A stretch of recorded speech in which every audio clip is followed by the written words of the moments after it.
सभी को नमस्कार। हमारे central government employ weekly magazine episode number 62 में आप सभी का स्वागत है। ये हमारा छोटा सा प्रयास है जहां पे हम central government, state government, bank, PSUs etcetera के जो भी एम्प्लॉयज हैं उनके लिए जो भी रेलिवेंट इन्फॉर्मेशन होती है, ऑर्डर्स होते हैं, वो आपके सामने हम सरल भाषा में, आसान भाषा में लेके आते हैं। तो अगर आपको प्रयास पसंद आए तो वीडियो को लाइक कीजिए, शेयर कीजिए और चैनल को सब्सक्राइब कीजिए। आगे बढ़ते हैं।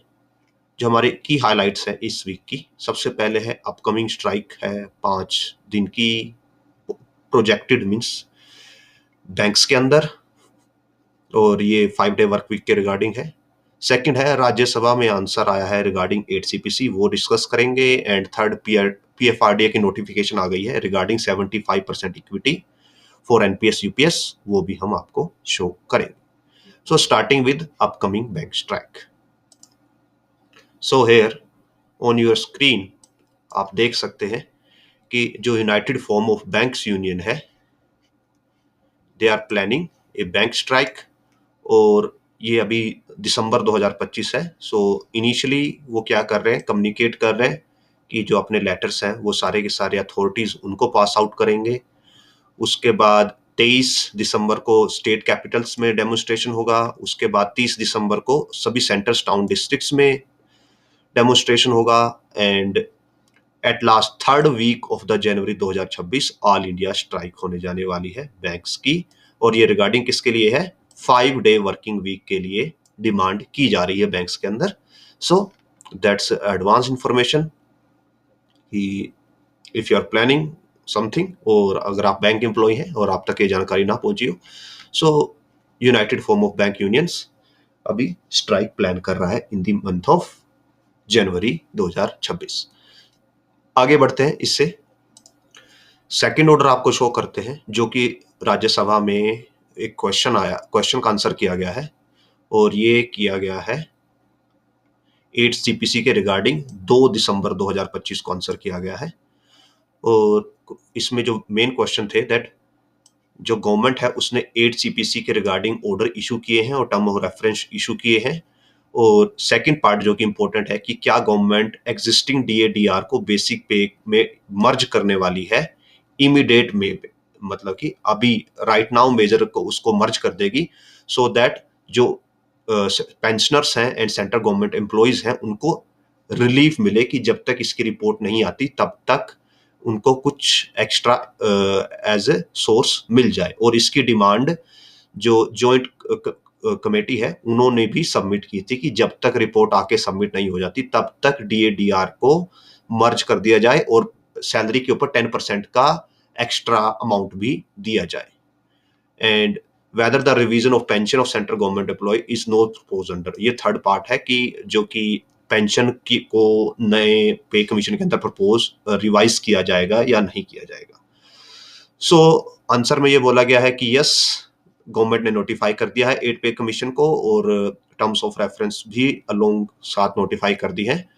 बी पार्ट की कोई प्रपोजल नहीं है DA को बेसिक में मर्ज करने का। And see part, 8 CPC will make recommendation on the various issues like pay allowances, pension etc. तो ये बोला गया कि 8 CPC पेंशन के रिगार्डिंग यहाँ पे रिकमेंडेशन देगा, बिकॉज जो टर्म्स एंड कंडीशन थी उनमें पेंशन के रिगार्डिंग कुछ भी मेंशन नहीं था। तो बहुत से पेंशनर को ये लग रहा है कि शायद अब पेंशन के अंदर कोई चेंज नहीं आएगा, जैसे कि पहले प्रीवियस में होता था कि हर पे कमीशन के साथ सैलरी तो बढ़ती ही है सेंट्रल गवर्नमेंट एम्प्लॉय की, डिपेंडिंग अपॉन कितना परसेंटेज चेंज होता है, बट पेंशन में भी चेंज आता है। सो इस बार वो पेंशन के रिगार्डिंग मेंशन नहीं है, दैट्स वाई ये क्वेश्चन पूछा गया था। एंड आल्सो कि DADR को अभी गवर्नमेंट मर्ज नहीं करने वाली बेसिक के अंदर। आगे बढ़ते हैं इससे। सो जो नेक्स्ट ऑर्डर है वो PFRDA की तरफ से है, पेंशन निधि विनियामक और विकास प्राधिकरण। ये क्या देखता है, ये जो भी सेंट्रल गवर्नमेंट और स्टेट गवर्नमेंट एम्प्लॉइज हैं उनके NPS और UPS के कंट्रीब्यूशन की इन्वेस्टमेंट कौन देखता है? PFRDA देखता है। सो इसका आपको आइडिया होना चाहिए। एंड इसके अंदर अभी जो लेटेस्ट अपडेट आई है, लेटेस्ट अपडेट के बाद जो मतलब कि जो ऐड किया गया है वो किया गया है auto choice life cycle of 75, इसको ऐड किया गया। इसका मतलब क्या है, अभी तक जो भी सेंट्रल गवर्नमेंट एम्प्लॉइज थे उनके पास डिफॉल्ट स्कीम थी, एक्टिव चॉइस थी। डिफॉल्ट स्कीम में गवर्नमेंट सिक्योरिटीज में पैसा लगता है, एक्टिव चॉइस में भी गवर्नमेंट सिक्योरिटी में पैसा लगता है। ऑटो चॉइस 25 में इक्विटी के अंदर 25% लगता है, और जैसे ही आपकी एज 35 हो जाएगी फिर उसको धीरे धीरे डिक्रीज करना स्टार्ट कर दिया जाएगा अप टू 5%, और वो 5% कब तक रहेगा? 55 साल की एज तक। उसके बाद वो 5% ही इन्वेस्ट होता रहेगा।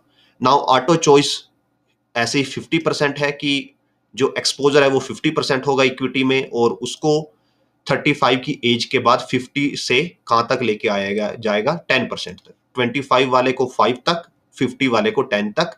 और अब साथ में यहाँ पे ऑटो चॉइस 75 आ गया है। ऑटो चॉइस 75 में क्या है? इक्विटी पे एक्सपोजर 75% होता है, और वो 35 की एज के बाद उसको धीरे धीरे रिड्यूस करके 15% तक लेके आया जाएगा।